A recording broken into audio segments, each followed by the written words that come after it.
அடுத்ததாக முதலமைச்சர் ஸ்டாலின் தொழில் முதலீட்டு ஊக்குவிப்பு மற்றும் வர்த்தகத்துறை சார்பில் நிதிநுட்ப நகரத்தில் 2.26 ஏக்கரில் 249 கோடி ரூபாய் செலவில் கட்டப்பட்டுள்ள நிதிநுட்ப கோபுரத்தை திறந்து வைக்கிறார். அந்த காட்சிகளை முதலில் பார்ப்போம். முதலமைச்சர் ஸ்டாலின் அவர்கள் தற்பொழுது வர்த்தகத்துறை சார்பில் நிதிநுட்ப நகரத்தில் 2.26 ஏக்கரில் 249 கோடி ரூபாய் செலவில் கட்டப்பட்டிருக்கக்கூடிய நிதிநுட்ப கோபுரத்தை திறந்து வைக்கிறார். அந்த காட்சிகளை தான் நாம் திரையில் பார்த்து கொண்டிருக்கிறோம். விவரங்களோடு செய்தியாளர் ரமேஷ் இணைந்திருக்கிறார். ரமேஷ் வணக்கம். இந்த திட்டத்தினுடைய முழு விவரங்களை பதிவு செய்யுங்க. முதலமைச்சர் மு.க.ஸ்டாலின் இன்றைக்கு பல்வேறு நிகழ்ச்சியில பங்கேற்றிருக்கிறார்.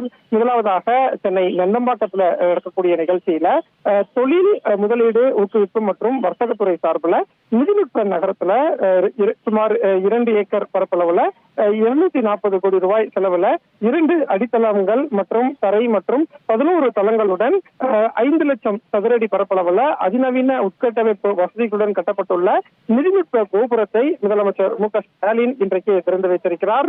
மொத்தம் 249 கோடி ரூபாய் செலவுல இந்த திட்டம் செயல்பாட்டுக்கு வர இருக்கிறது.